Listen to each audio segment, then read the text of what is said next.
Hello दोस्तों, आप सभी का हमारे YouTube चैनल स्टडी आपके साथ में एक बार फिर से स्वागत है। आज हम लोग 16 अगस्त टू 20 अगस्त तक के सारे इंपॉर्टेंट करंट अफेयर्स को डिस्कस करने वाले हैं। जैसा कि आप सभी को पता है, ये पूरी current affair series totally exam oriented है, यानी कि ऐसे करंट अफेयर्स के टॉपिक्स जो कि एग्जाम पर्सपेक्टिव से इंपॉर्टेंट है, सिर्फ उन्हीं टॉपिक्स को इस पर्टिकुलर सीरीज में डिस्कस किया जा रहा है। इसका लाभ अगर आपको उठाना है तो आप टोटल 5 से 7 5 से 7 टोटल का लेक्चर में, या आप ऐसा कहें मोर और लेस 8 लेक्चर में, हम ऐसा कह सकते हैं कि टोटल 8 लेक्चर में हमारा पूरा मंथ का करंट अफेयर्स कंपाइल हो जाता है। तो आप सीरीज को लगातार देखते रहिए और जुड़ते रहिए, और ऐसे साथी जिनको इसकी ज़रूरत है उन तक इस वीडियो को आप पहुंचा भी सकते हैं। इसके अलावा एक और स्पेसिफिकेशन मैं आपको बता सकता हूं, हमारे जो करंट अफेयर्स की जो सीरीज है, ऐसे मेरे साथी जो एमपीपीएससी की प्रिपरेशन कर रहे हैं उनको मैं बता दूं कि यहाँ पर आपको 3 या 5 मार्कर का एक कंटेंट मिलता है। आपने कभी एनालाइज किया, जो जुड़े हैं उनको एनालाइज हुआ होगा, और अगर नहीं किया है तो आप एनालाइज करिए कि किसी भी एक टॉपिक के ऊपर हम ऐसा कंटेंट आपको देते हैं कि आपको 3 या 5 मार्कर, या आप 3 से 5 लाइन आप उस पर लिख सकें। एक बेहतर और क्रिस्पी कटर मटेरियल के साथ आपको सारी चीजें यहाँ पर देखने को मिल जाएगी। सपोज करते हैं कोई टॉपिक है, तो उस टॉपिक के बारे में आपको 3 से 5 लाइन का कंटेंट मिलेगा, जो कि सफिशियंट होता है कि आपको उस पर्टिकुलर टॉपिक के बारे में एक ओवरऑल इंफॉर्मेशन आपको मिल जाए और उस पर आप कुछ लिख पाए, है ना। उसका यूज आप मेंस के आंसर राइटिंग में आप कर पाए। तो उस बेसिस पर भी इस पूरी सीरीज को तैयार किया गया है। इसके अलावा जिनको इन सबसे मतलब नहीं है, वो सिर्फ ऑब्जेक्टिव पर बेस्ड है, तो ऑब्जेक्टिव के लिए भी कंटेंट है। मैं आपको बताता हूं आपको स्पेसिफिकली कि सवाल किस तरह से पूछे जाएंगे। तो उसका फायदा आप MPSI, forest guard, SSC, railway, police exam या अदर कोई भी कॉम्पिटेटिव एग्जाम हो जिनमें करंट अफेयर्स एक महत्वपूर्ण सब्जेक्ट हो, या ऐसे एग्जाम जिनमें करंट अफेयर्स आता हो, ऐसे सभी एग्जाम्स में ये पूरी सीरीज आपके लिए बहुत ही ज्यादा हेल्पफुल होने वाली है। और अगर आपको इस पूरी वीडियो का पीडीएफ चाहिए तो स्टडी आपके साथ नाम के टेलीग्राम ग्रुप से ज्वाइन होकर वहां से आप पीडीएफ को आसानी से डाउनलोड कर सकते हैं, जिसकी लिंक आपको इस वीडियो के डिस्क्रिप्शन में मिल जाएगी। मुझे उम्मीद है कि आप जब इस सीरीज से जुड़ेंगे तो अब आपको वो सारी चीजें समझ में आएंगी, और आप लगातार लास्ट तक बने रहें इस वीडियो के। आपको ऑलरेडी वो चीजें मैं एनालाइज करवा दूंगा कि किस तरह के टॉपिक का किस तरह से कंटेंट होना चाहिए और किस तरह से आप लिख सकते हैं। चलिए, हम लोग बात करते हैं क्विक रिवीजन की। तो वैसे मेरे सभी साथी जो पहली बार इस वीडियो को देख रहे हैं उनको मैं बता दूं, तो यहाँ पर अभी हम लोग डिस्कस करेंगे क्विक रिवीजन, यानी प्रीवियस लेक्चर में हमने किन मेजर टॉपिक्स को डिस्कस किया था उसके बारे में एक ब्रीफ इन्फॉर्मेशन लेंगे। साथ ही साथ अगर आपको ये पूरा सेशन हमारा पसंद आ रहा हो तो अपने डिफरेंट सोशल मीडिया प्लेटफॉर्म्स पर इस वीडियो को अपने उन साथियों तक पहुंचाएं जिनको इनकी जरूरत है, चाहे वो फेसबुक, इंस्टाग्राम या व्हाट्सएप हो। तो हमने अपना फर्स्ट टॉपिक जो डिस्कस किया था वो क्या है, 14 अगस्त को प्रत्येक साल 2021 से प्रत्येक साल विभाजन विभीषिका स्मृति दिवस मनाया जा रहा है। ये पर्टिकुलर दिवस पार्टीशन की याद दिलाता है, जब इंडिया और पाकिस्तान आपस में दो अलग राष्ट्र, दो अलग डोमिनियन बन गए थे। ये उसकी याद दिलाता है किस तरह से उस समय पर मर्डर्स हुए थे, किस तरह से इंडिया की स्थिति थी, किस तरह से हॉरर अटैक्स हुए थे जो आपस में ही कर रहे थे लोग। उसकी याद दिलाता है की सोल्जर्स की स्मृति, जो भी सोल्जर्स उस समय शहीद हुए उनकी याद दिलाता है। उनकी याद दिलाने के लिए ये पर्टिकुलर दिवस मनाया जाता है। उन शहीदों के नाम है ये दिवस जिन्होंने पार्टीशन हॉरर्स का वो हिस्सा रहे। ध्यान रखना है आपको, विभाजन विभीषिका स्मृति दिवस के नाम से भी ये प्रश्न पूछा जा सकता है। प्रत्येक साल किस दिन मनाया जाता है, तो ये प्रत्येक साल 14 अगस्त को मनाया जाता है। इसके अलावा मैंने आपको बताया था 15 अगस्त को इंडिपेंडेंस डे सेलिब्रेट किया गया। इंडिपेंडेंस डे सेलिब्रेट किया गया, आप सभी को ये वाली बात पता है। कौन सा इंडिपेंडेंस डे है ये भी आप ध्यान रखेंगे, तो मुझे उम्मीद है कि आपको ये वाली बात पता होगी कि 76वां स्वतंत्रता दिवस हमने सेलिब्रेट किया। और सेलिब्रेशन जो है हमारा वो सेलिब्रेशन है 77। दोनों बातों में फर्क है। दोनों बातों में फर्क क्या है कि भारत की आजादी को 76 साल पूरे हो गए, लेकिन हमने कितनी बार मनाया है अपना इंडिपेंडेंस डे, तो वो है 77वां। तो आपको ध्यान रखना है 77वां स्वतंत्रता दिवस हमने रिसेंटली सेलिब्रेट किया, एज इट इज इम्पोर्टेंट है। और इसकी थीम क्या रही है ये भी आपको ध्यान होनी चाहिए। तो theme nation first always first मैंने आपको बताया था। Nation first, nation first, always first. और क्या कौन कौन स्पेशल इनवाइटीज रहे हैं, गेस्ट रहे हैं, उनके बारे में भी एक डिटेल इन्फॉर्मेशन आपको प्रीवियस लेक्चर में मैंने दी थी। तो मुझे उम्मीद है कि आप वहां से सारी चीजों को कवर कर पाएंगे। इसके अलावा सेंटर ने रिसेंटली अप्रूव किया है establishment of new space port in Tamil Nadu. Tamil Nadu में स्मॉल सैटेलाइट लॉन्चिंग व्हीकल के लिए, small satellite satellite launching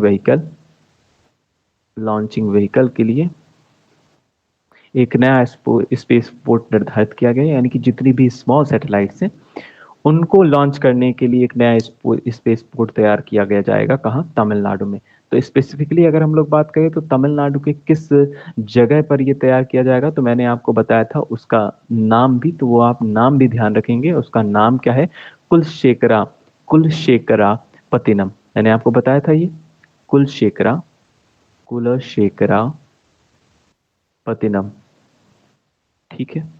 कुलशेखरापत्तिनम Tamil Nadu में मौजूद है और वहां पर एक नया स्पेस पोर्ट तैयार किया जा रहा है। तो मुझे उम्मीद है कि ये वाली बातें आप ध्यान रखेंगे।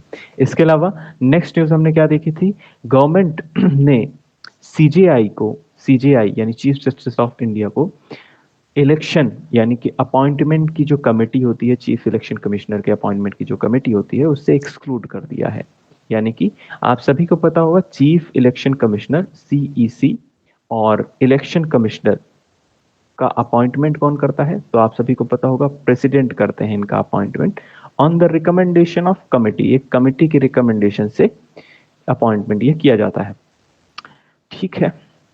तो इस कमिटी में जो मेंबर्स होते हैं उनमें से एक मेंबर होता है सीजेआई यानी कि चीफ जस्टिस ऑफ इंडिया।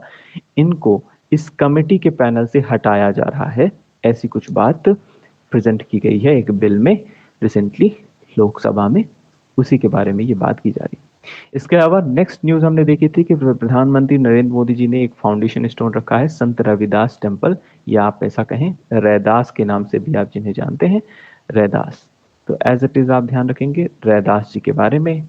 कई सारी इंफॉर्मेशन मैंने आपको प्रीवियस लेक्चर में दी है, वहां से आप कवर करेंगे।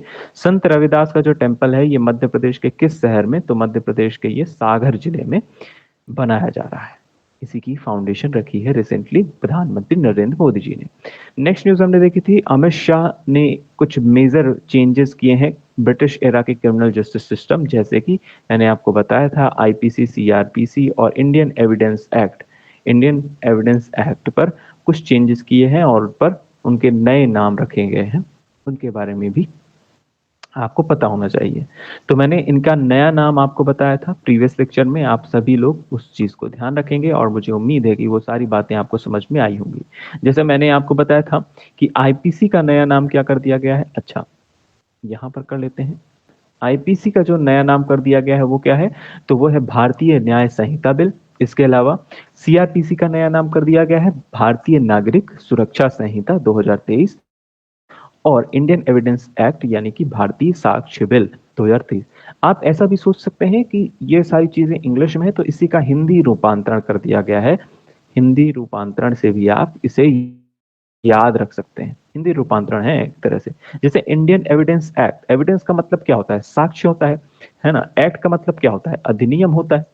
इंडियन तो आपको पता है, तो भारतीय साक्ष्य बिल, ऐसा कुछ करके नया नाम रख दिया गया है। चलिए, मुझे उम्मीद है कि सारी बातें आपको समझ में आई होंगी और आप सारी चीजों को आसानी से कवर कर पाएंगे प्रीवियस लेक्चर से। प्रीवियस लेक्चर आप स्किप मत करिए क्योंकि वहां पर आपको कई सारी इंपॉर्टेंट इंफॉर्मेशन देखने को मिल जाएगी। चलिए, बात कर लेते हैं नए कुछ करंट अफेयर्स के टॉपिक्स के बारे में। जो फर्स्ट टॉपिक है वो अपने आप में बहुत ज्यादा इंपॉर्टेंट है, एज इट इज मुझे ऐसा लगता है कि ये किसी ना किसी एग्जाम में आ सकता है, इसलिए आप याद रखें। वेरी वेरी मोस्ट आप इसे भी कह सकते हैं। फर्स्ट न्यूज क्या है? गवर्नमेंट रिसेंटली, प्रधानमंत्री नरेंद्र मोदी जी ने जब अपनी स्पीच दी लाल किले नई दिल्ली से जब प्रधानमंत्री नरेंद्र मोदी जी ने एक स्पीच दी, वहां पर उन्होंने इसका जिक्र किया विश्वकर्मा योजना के बारे में। विश्वकर्मा योजना के बारे में हालांकि मैंने आपको पहले बता दिया है, पहले भी आपने सुना होगा इसके बारे में, लेकिन इसको लॉन्च अभी तक नहीं किया गया था।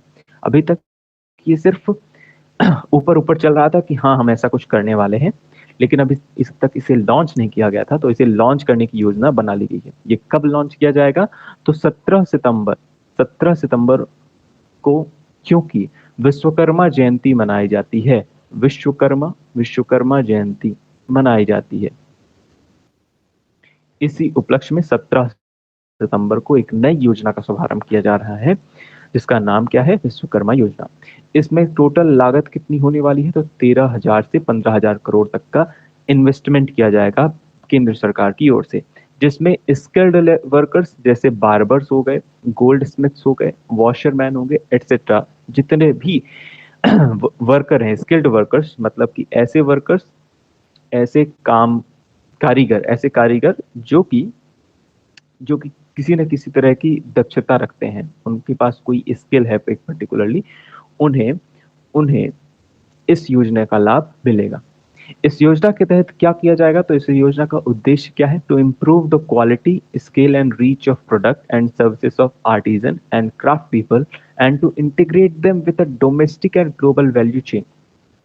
अब समझिए आप, मैंने आपको थोड़ी देर पहले आपको बताया था कि जब हम लोग बोल रहे हैं कि विश्वकर्मा योजना, अच्छा पहले विश्वकर्मा योजना को देख लेते हैं। इस पर्टिकुलर योजना के तहत किया क्या जाएगा? इस पर्टिकुलर योजना के तहत जितने भी आर्टिजन होते हैं, जितने भी लेबरर्स होते हैं, जितने भी क्राफ्ट पीपल होते हैं, उन्हें एक स्किल, उनकी स्किल में और पारंगत करके उन्हें और उनकी क्वालिटी को बढ़ाने के लिए इस योजना का शुभारंभ किया गया। मतलब नहीं समझ में आया? सिंपल सा है। मतलब समझिए कि कोई एक आर्टिस्ट है जो कि स्केच आर्टिस्ट है। उसको उसको एक उसकी स्किल में और पारंगत किया जाएगा एक स्कीम के तहत। उस स्कीम का नाम क्या है, उस योजना का नाम क्या है? तो उस योजना का नाम भी मैं आपको बताऊंगा आगे चल के। तो स्किल डेवलपमेंट प्रोग्राम चलाया जाएगा और स्किल डेवलपमेंट प्रोग्राम के तहत उस स्केच आर्टिस्ट को एक नई पहचान दिलाई जाएगी, जिसकी वजह से वो ऑनलाइन या डिजिटली भी अपने आर्ट फॉर्म को प्रेजेंट कर सकेगा। साथ ही साथ उसकी एक्सेसिबिलिटी बढ़ जाएगी, यानी कि रीच ऑफ प्रोडक्ट बढ़ जाएगा। मतलब अगर आप समझिए कि आज के टाइम पर वो आर्टिस्ट जो अभी अधूरा है पूरी तरह से, उसके पास इतना ज्यादा आर्ट फॉर्म नहीं है, मतलब उसे पसंद है आर्ट फॉर्म, वो स्केच बनाता है, लेकिन उस पर उसे उसकी कलाकारी या दक्षता, आप ऐसा कहें कि वो पूरी तरह से निपुण नहीं है, लेकिन उसे निपुण बनाने का काम स्किल प्रोग्राम के तहत किया जाएगा। हर बार एक डिस्ट्रिक्ट्स में या फिर ये बड़े लेवल महानगरों में इस तरह के प्रोग्राम ऑर्गेनाइज किए जाएंगे, जहां पर वो पर्टिकुलर आर्टिस्ट, वो पर्टिकुलर क्राफ्ट पीपल या वो पर्टिकुलर आर्टिजन अपने काम की जो दक्षता है उसे और इम्प्रूव करेगा, अपने काम को इम्प्रूव कर सकेगा, और उसे एक प्लेटफॉर्म दिया जाएगा कि वो उस पर्टिकुलर स्किल को आप बहुत सारे मास लोगों तक पहुंचा सकें।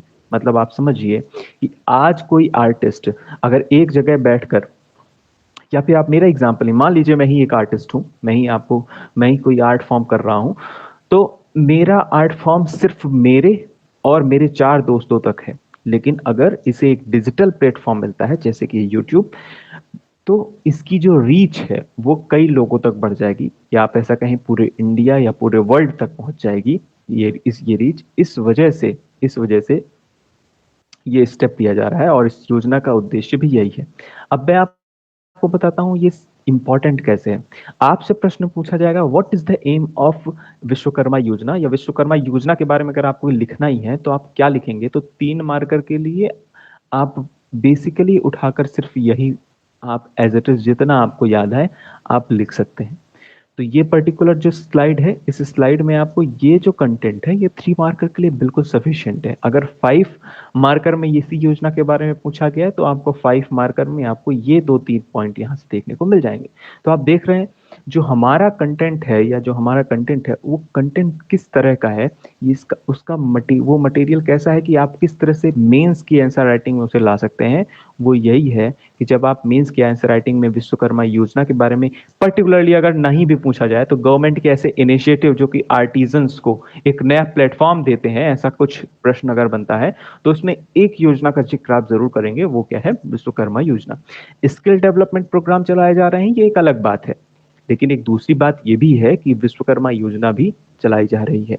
विश्वकर्मा योजना के तहत उन आर्टिजन को एक प्लेटफॉर्म मिलेगा जिससे वो मास कम्युनिटी तक रीच कर सकें, साथ साथ अपनी क्वालिटी को और इम्प्रूव कर सकें। मुझे उम्मीद है कि सारी बातें आपको समझ में आई होंगी। इससे गवर्नमेंट क्या करेगी? इंश्योर करेगी easy loans, skilling, technical support, digital empowerment, brand promotion, marketing and raw material. आप समझिए, ये बिल्कुल बहुत ही सिंपल है।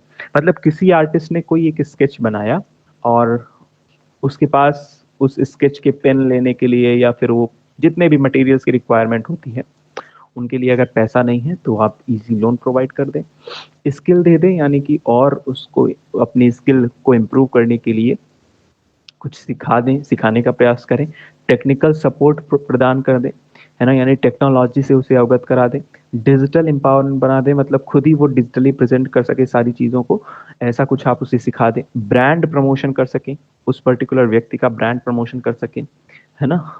तो ये पर्टिकुलर इंश्योर करेगी गवर्नमेंट इस स्कीम के तहत। बहुत ही जबरदस्त स्कीम है, आप ऐसा कह सकते हैं। अगर ये आती है तो आर्टिजन्स के लिए बहुत काम की है, ठीक है, क्योंकि गवर्नमेंट जब किसी का गवर्नमेंट स्पेसिफिकली जब किसी आर्टिस्ट को एक नई पहचान देती है तो उसका नाम बहुत लेवल पर, बहुत अच्छे लेवल तक होता है। इसका इसकी मदद से होगा क्या? आप सोचिए, ये तीनों लाइन है, तीनों लाइन बहुत सोच समझ कर डाली गई है। ये पहली लाइन, सेकंड और ये तीसरी।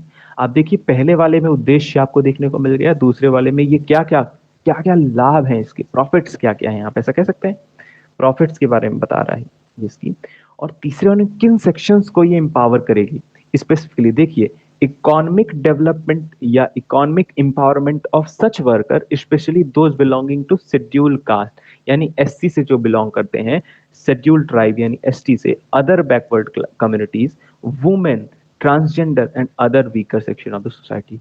ये लगभग उन सभी सेक्शन ऑफ सोसाइटी को कैटर कर रही है जो कि एक आर्टिस्ट है और अपनी अपनी आर्ट फॉर्म को आगे ले जाना चाहते हैं, और इससे इकोनॉमिक एम्पावरमेंट भी बढ़ेगा। जाहिर सी बात है, बिल्कुल सिंपल सी बात है। तो आप देख सकते हैं, मुझे उम्मीद है कि ये 3 पॉइंट, ये जो 3 पॉइंट आपको आपके लिए लगभग 5 मार्कर तैयार कर सकते हैं। आप चाहें तो इससे बना सकते हैं, ठीक है। तो हो सकता है आपको यहाँ पर 5 पॉइंट है तो पांचों पॉइंट से आप 5 मार्कर तो बहुत आसानी से बना सकते हैं। 3 मार्कर के लिए आप सिर्फ एम बस लिख देंगे तो भी चलेगा, या फिर एम एक छोटा सा एम, क्योंकि आप जब इसी लाइन को अपने शब्दों में लिखेंगे तो वो छोटा हो जाएगा। और दूसरी बात है, आप क्या लिख सकते हैं, किन सेक्शन ऑफ सोसाइटी को ये इफेक्ट करेगी स्पेसिफिकली, तो आप बता सकते हैं कि इकोनॉमिक एम्पावरमेंट आएगा स्पेसिफिकली एससी, एसटी, ओबीसी और other weaker section of society के लिए। मुझे उम्मीद है कि आपको सारी बातें समझ में आई होंगी। जिनको लग रहा हो कि हिंदी में नहीं है तो यही सारी बातें आपको हिंदी में भी मिल जाएगी। यहाँ पर देखिए, जब आप पीडीएफ देखेंगे तो यहाँ पर ये जो इमेज है, इससे आपको और अच्छे से क्लियर होगा कि किन लोगों को स्पेसिफिकली इसका लाभ मिलेगा। स्पेसिफिकली बात करें तो जैसे कारपेंटर, बोट मेकर यानी जो नाव बनाते हैं, ब्लैक स्मिथ यानी कि लोहार, है ना, गोल्ड स्मिथ मैंने आपको बता दिया, सोनार, पॉटर कुम्हार, है ना। तो इन पर जो आर्टिस्टिक वर्क आप करते हो, जैसे यहाँ पर आपको इमेज में दिख रहा होगा, किसी एक मिट्टी के पॉट पर जब आप कोई चित्रकारी करते हो या कोई कलाकारी करते हो तो उसकी वैल्यू बढ़ जाती है, और उसे अगर डिजिटली डिजिटली एम्पावर कर दिया जाए, ब्रांड के थ्रू प्रमोट कर दिया जाए, तो उसकी वैल्यू एक लेवल से और अच्छे लेवल तक हो जाती है। तो बस वही उद्देश्य है इस विश्वकर्मा स्कीम का। इसका सबसे अच्छा एग्जाम्पल आप आपके घर में हो सकता है, अगर आपके घर में कप्स वगैरह हो, ठीक है, मिट्टी के बने कप, चीनी मिट्टी के बने कप, और उस पर जो आर्टिस्टिक वर्क्स होते हैं, या आपके घर में मग हो तो आप वहां से भी देख सकते हैं। सबसे अच्छा एग्जाम्पल है वो। बस उसी को और अच्छे लेवल पर प्रमोट करने की बात की जा रही है। मैं आपको जब बात करता हूँ किसी कप की या किसी एग्जाम्पल की, तो वो सिर्फ एक सेक्शन के लिए है। यहाँ पर बहुत सारे सेक्शन है, आप ध्यान रखेंगे, ठीक है। तो पीडीएफ में आपको वो सारी चीजें दिख जाएंगी। चलिए बात करते हैं नेक्स्ट न्यूज की। नेक्स्ट न्यूज है G20 फिल्म फेस्टिवल कहाँ बिगिन होने वाला है। नई दिल्ली, वन मार्कर के लिए एज इट इज इंपॉर्टेंट है। आपसे प्रश्न पूछा जाएगा कि G20 festival G20 film festival कहाँ आयोजित किया गया, तो आप बताएंगे नई दिल्ली में आयोजित किया गया। किसने आयोजन इसका किया, इनॉग्रेशन किसने किया? इनॉग्रेशन विक्टर बनर्जी, अमिताभ कांत जो कि इंडिया G20 के शेरपा हैं, है ना, इनका नाम आप ध्यान रखेंगे, अमिताभ कांत साहब, इन्होंने इनॉग्रेशन किया। इसका उद्देश्य क्या है? To celebrate and showcase a vibrant and collaborative partnership existing among the G20 and invited countries in the field of cinema. तो सिनेमा की जगत में जितने भी इनवाइटेड कंट्रीज हैं उनको अपने टैलेंट के बारे में दिखाना या दर्शाना इसका प्रमुख उद्देश्य है। और तीसरी बात, ये ऑर्गेनाइज किया गया India international centre and G20 secretariat of ministry of external affairs के द्वारा ये पूरा आयोजन किया गया। ये इवेंट कब तक चलेगा? तो 2 सितंबर तक चलने वाला है। और सत्यजीत रे की एक मूवी है जिसका नाम है पैथर पांचाली पांचाली, ये एक ओपनिंग फिल्म दिखाई गई स्टार्टिंग में। सिंपल सी बात है, सारी चीजें इतनी इंपॉर्टेंट नहीं है, सिर्फ आप इतना ध्यान रखें G20 फिल्म फेस्टिवल कहाँ आयोजित किया गया, नई दिल्ली में आयोजित किया गया, एज इट इज इंपॉर्टेंट है। मुझे उम्मीद है कि आप सारी बातों को नोट डाउन जरूर करेंगे और आपको सही समझ में आएंगी। नेक्स्ट बात करते हैं हम लोग इंग्लैंड के जो फास्ट बॉलर हैं जिनका नाम है स्टीवन फिन। स्टीवन फिन, जो भी क्रिकेट देखते हैं उनको पता होगा कि इंग्लैंड के जो फास्ट बॉलर है जिनकी इमेज आपको यहाँ पर दिख रही है, पीडीएफ में दिख जाएगी अगर यहाँ पर आपको अच्छे से ना दिखे तो। इन्होंने रिटायरमेंट अनाउंस की है सभी फॉर्म ऑफ क्रिकेट से। और मैं आपको बता दूं कुछ अन्य क्रिकेटर्स और फुटबॉलर्स जिन्होंने रिसेंटली रिटायरमेंट अनाउंस किया। रिटायरमेंट अनाउंस मतलब संन्यास देना।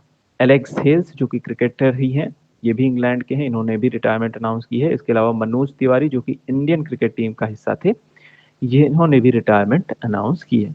इसके अलावा डीगो गॉडिन जो कि एक प्रोफेशनल फुटबॉलर है, उरुग्वे से खेलते हैं, उरुग्वे से आते हैं और इन्होंने भी रिटायरमेंट अनाउंस की है। इसके अलावा स्टुअर्ट ब्रॉड इंटरनेशनल क्रिकेट से रिटायरमेंट अनाउंस की है, जो कि इंग्लैंड के एक प्लेयर है। और इसके अलावा लहिरो थिरिमान ने इंटरनेशनल क्रिकेट श्रीलंका से ये बिलोंग करते हैं। तो इनकी लिस्ट आपको ध्यान रखना है।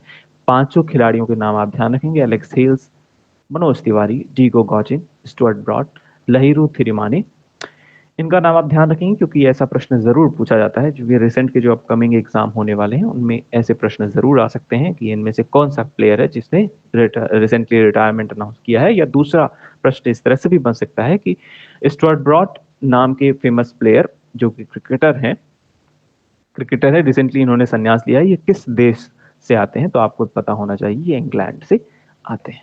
चलिए बात करते हैं नेक्स्ट न्यूज की। नेक्स्ट न्यूज भी अपने आप में इंपॉर्टेंट है, आपको पता होनी चाहिए अगर आप किसी अच्छे एग्जाम की तैयारी कर रहे हैं। स्पेसिफिकली अगर बात करें यूपीएससी या स्टेट पीसीएस में, स्पेसिफिकली एमपीपीएससी या अदर स्टेट पीसीएस की अगर आप तैयारी कर रहे हैं तो आपको इनके इस न्यूज के बारे में पता होना चाहिए। क्या है ये न्यूज? Lake Titicaca. आप सभी को ये वाली बात पता होगी और अगर नहीं पता है तो आपको पता होनी चाहिए। ये बात है क्या? ये बात है लेक टिटिकाका के बारे में।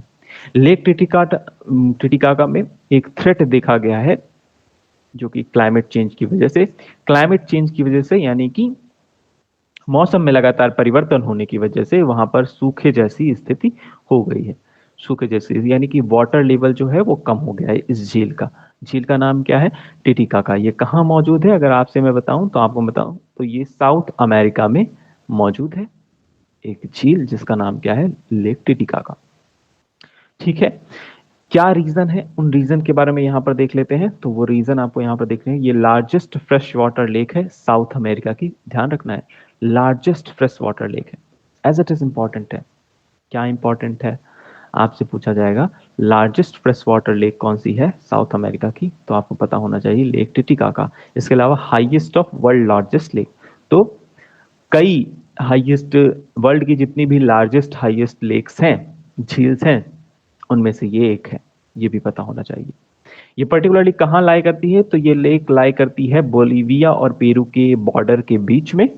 और वाटर लेवल यहाँ का कंटिन्यूसली ड्रॉप हो रहा है, इस वजह से यहाँ पर सूखे जैसी स्थिति देखी जा रही है। इसका मेन रीजन क्या है, यानी कि सूखे की स्थिति का निर्माण क्यों हुआ, क्योंकि यहाँ पर बारिश कम देखने को मिली। साथ ही साथ बारिश कम हुई तो इवेपोरेशन इवेपोरेशन क्योंकि बारिश कम हुई यानी कि टेम्परेचर हाई रहा होगा। हाई का मतलब क्या है, इवेपोरेशन सबसे ज्यादा हुआ। इवेपोरेशन भी जब ज्यादा होता है तभी वाटर लेवल में कमी आती है, तो जिससे वॉल्यूम जो है, लेक का जो वॉल्यूम है वो वापस वो रिड्यूस हो गया है या कम हो गया है। इसके अलावा अगर हम लोग बात करें, this has resulted in stranded boats, exposed shorelines and damaged fish population, यानी फिश पॉपुलेशन या वहाँ की जो डाइवर्सिटीज है वो समाप्त होने की स्थिति में है या समाप्त हो सकती है।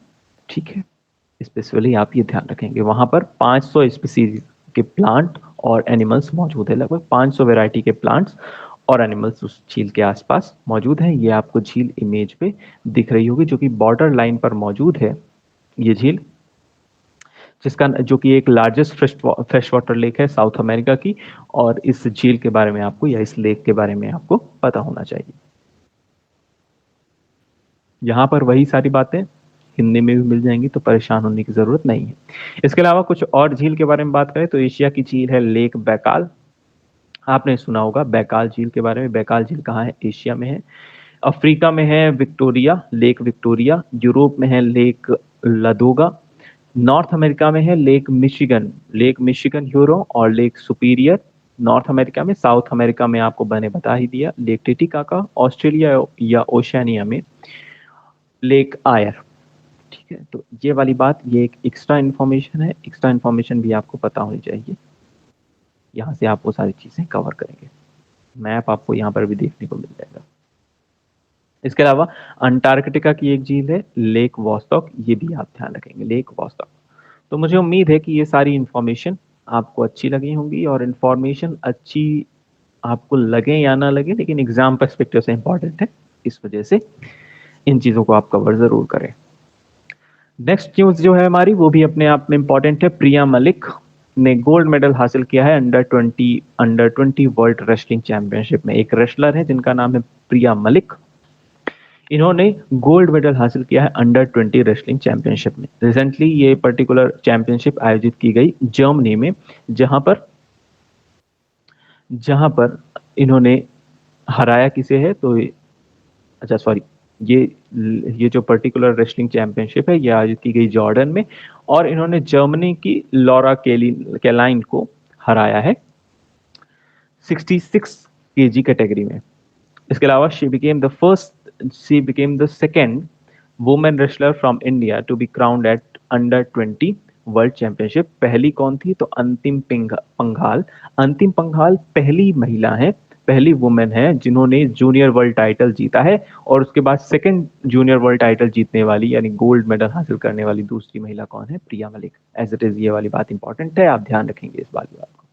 इसके अलावा बाकी सारी चीजें आप रखें। She has now won both the title under 17 2021, 22 and under 20 world title. तो लगभग सारे अंडर 20 वर्ल्ड टाइटल्स इन्होंने जीते हैं। मुझे उम्मीद है कि सारी बातें इंफॉर्मेशन आप याद रखेंगे। प्रिया मलिक का नाम याद रखेंगे, जो कि एक रेसलर है।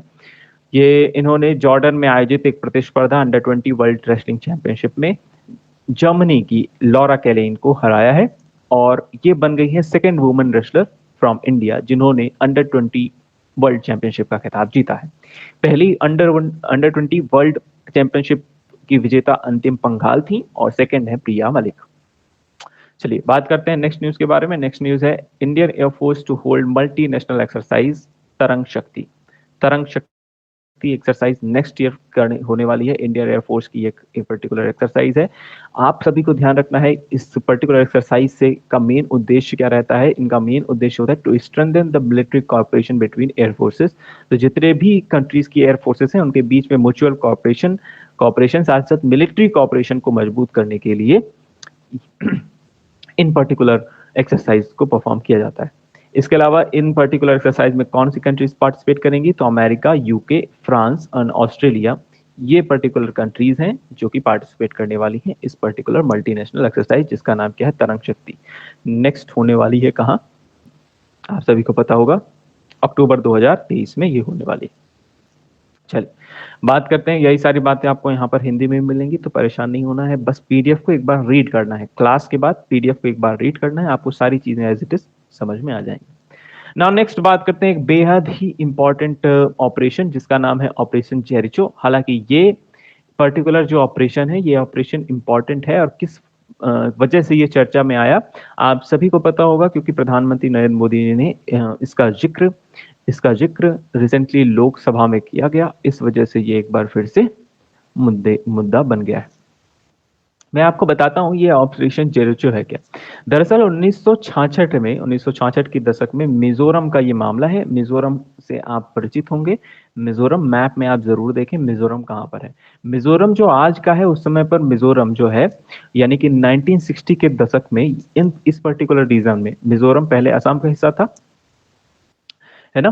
तो यहाँ पर मिजोरम के हिल्स में या मीजो हिल्स में, आप ऐसा कहें मीजो हिल्स में बहुत ज्यादा यहाँ पर विरोध प्रदर्शन देखने को मिला। उस समय पर विरोध प्रदर्शन क्यों हो रहा था, ये चाहते थे यहाँ के लोग, क्या चाहते हैं, यहाँ की जो ट्राइब्स है वो चाहती थी कि हमारा जो प्रांत है, हमारा जो देश है वो अलग हो जाए, अलग हो जाए, यानी कि वो इंडिया का हिस्सा ना बने। इस वजह से ये सारी जद्दोजहद चल रही थी।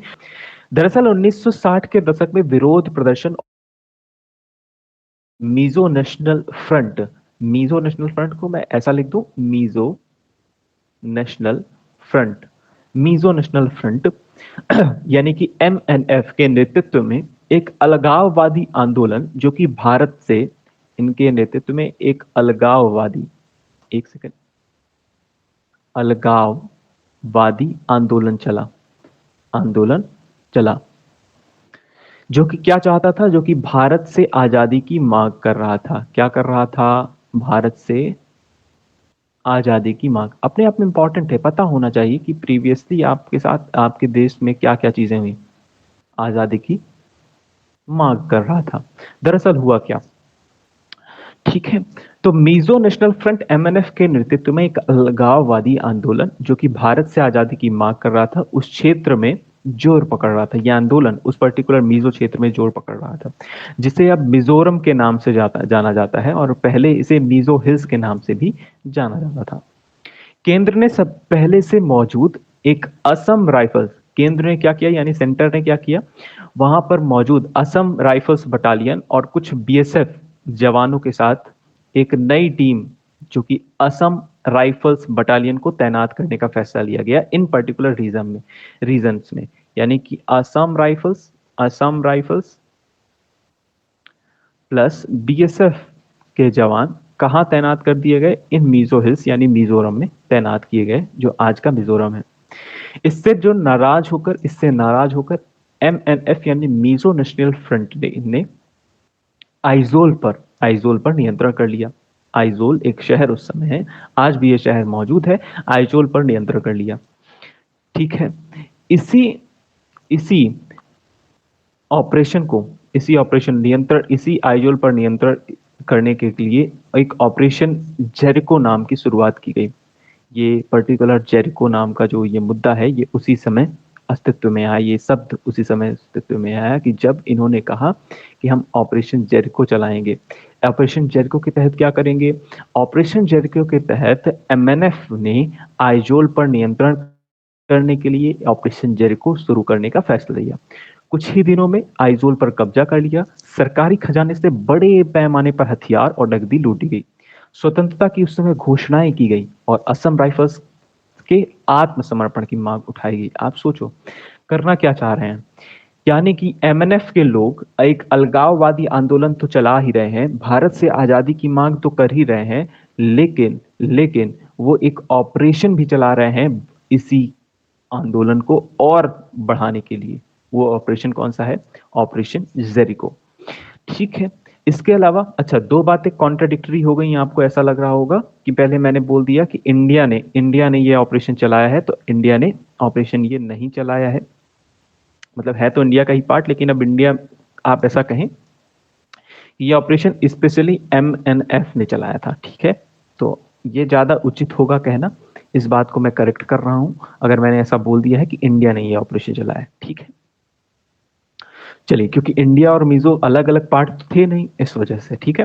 तो जैसे ही सेना ने विद्रोहियों को खदेड़ने का संघर्ष किया, यानी कि यही असम राइफल्स और बीएसएफ के जवान जब इन्हीं विद्रोहियों को खदेड़ने के लिए संघर्ष किया, तब तब क्योंकि ये मिजो हिल्स पर मौजूद थे, ये हिली रीजन था, तो मिजो हिल्स पर ये जवान आसानी से, क्योंकि ये पारंगत थे उस जगह से बहुत अच्छे तरीके से, क्योंकि हिली रीजन है ना, तो हिली रीजन पर ट्राइबल्स की पकड़ बहुत अच्छी होती है, तो वहां से उनको हटाना काफी या उन पर नियंत्रण करना काफी मुश्किल होता। इस वजह से एक एयरफोर्स की टीम भी आती है, और वहां से एयरफोर्स की मदद से भी इस पर्टिकुलर हिल पर या इनके ऑपरेशन को ध्वस्त किया जाता है, और ये इस ऑपरेशन या ऑपरेशन जेरिको को पूरी तरह से समाप्त किया जाता है। बाद में भारत बाद में 1971 में सरकार मिजो हिल्स को केंद्र शासित प्रदेश यानी कि यूटी यूनियन टेरिटरी में बदलने पर सहमत हुई, और 1972 में इसे यूटी का स्टेटस प्राप्त हो गया। 1972 में मिजोरम क्या बन गया? यूटी बन गया, इसके लिए यानी यूनियन टेरिटरी बन गया। बाद में 1886 सॉरी 1986 ऐसा कहना चाहिए, 1986 के संविधान संशोधन यानी कि कॉन्स्टिट्यूशनल अमेंडमेंट के थ्रू 20 फरवरी 1987 को 23वां 23rd स्टेट बन गया हमारा ये मिजोरम। तो ये जो पर्टिकुलर जेरिको नाम का जो ऑपरेशन है, ये एमएनएफ के द्वारा चलाया गया एक ऑपरेशन था, एक अलगाववादी आंदोलन जो कि भारत से आजादी की मांग कर रहा था, जिसको सप्रेस करने के लिए असम राइफल, बीएसएफ और एयरफोर्स के जवानों ने इनको सप्रेस किया और अपना आधिपत्य उस पर इन पर जमाया, और इनका जो विरोध प्रदर्शन है या ऑपरेशन जेरिको को खत्म किया। सिंपल सी बात है। बाद में 1972 में इसे यूनियन टेरिटरी का दर्जा दिया गया, है ना, अलग कर दिया गया, असम से अलग कर दिया गया और यूनियन टेरिटरी का दर्जा दिया गया। और 1886 के संविधान संशोधन के बाद 20 फरवरी 1987 को 23वें राज्य के रूप में इसे मान्यता प्राप्त हुई। मुझे उम्मीद है कि सारी बातें आपको समझ में आई होगी। थोड़ा सा बड़ा जरूर हुआ, लेकिन मुझे उम्मीद है कि ये सारी चीजें इंपॉर्टेंट है, आपको पता होनी चाहिए। यही सारी बातें यहाँ पर देखने को मिल जाएंगी। मुझे उम्मीद है कि सारी बातें आप रूबरू कर लेंगे, और जरूर आप पीडीएफ को जरूर पढ़ें। पीडीएफ को पढ़ने से आपको सारी चीजें एज इट इज रिकॉल हो जाएंगी।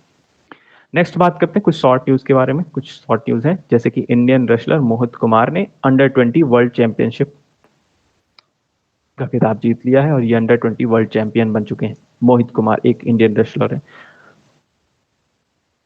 जैसे मैंने आपको प्रिया मलिक के बारे में बताया,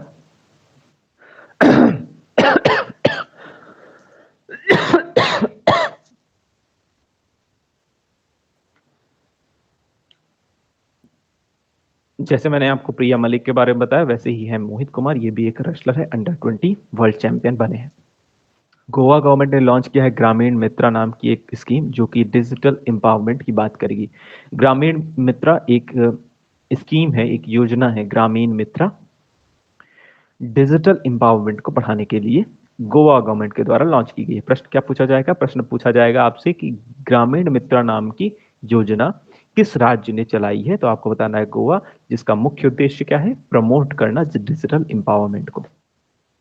नेक्स्ट इंपॉर्टेंट न्यूज क्या है? नेक्स्ट इंपॉर्टेंट न्यूज है कि गवर्नमेंट प्लान कर रही है, government planning skill training for 2 crore women under लखपति दीदी। एक तीसरा एग्जाम्पल आपको देखने को मिल गया। मुझे उम्मीद है कि आप ये वाली बातों को नजरअंदाज नहीं करेंगे। जैसे मैंने आपको बताया, एक स्किल प्रोग्राम चलाया जाएगा, स्किल प्रोग्राम चलाया जाएगा। नेक्स्ट आपको विश्वकर्मा स्कीम दिख गया। विश्वकर्मा स्कीम के तहत प्रमोशन किया जाएगा आर्टिजन का हर एक लेवल पर। इसके अलावा वुमेन्स के लिए स्पेशली बना दिया गया है लखपति दीदी। लखपति दीदी, इसमें क्या किया जाएगा? इस पर्टिकुलर स्कीम के तहत लगभग 2 करोड़ महिलाओं को जितने भी माइक्रो इंटरप्राइजेज हैं, चाहे वो सिलाई का काम हो, चाहे वो प्लम्बिंग का काम हो, है ना, चाहे वो आर्टिजन का काम हो, जितने भी छोटे छोटे काम होते हैं, इन पर महिलाओं को दक्षता प्रदान करना, महिलाओं को वो स्किल प्रदान करना या उनकी स्किल का विकास करना, उन्हें ट्रेनिंग देकर विकास करना, इस पर प्रमुख लखपति दीदी योजना का उद्देश्य है। इस योजना के तहत लगभग 2 करोड़ महिलाओं को इसकी ट्रेनिंग दी जाएगी। अपने आप में इंपॉर्टेंट है। ये बात प्रधानमंत्री नरेंद्र मोदी जी ने अपनी इंडिपेंडेंस डे की स्पीच में कहा, it is my dream to make 2 crore लखपति दीदीज इन विलेजेस। गांवों में लगभग 2 करोड़ विलेजेस 2 करोड़ दीदी होनी चाहिए, 2 करोड़ महिलाएं होनी चाहिए जो कि माइक्रो इंटरप्राइजेस से जुड़ी हुई हैं।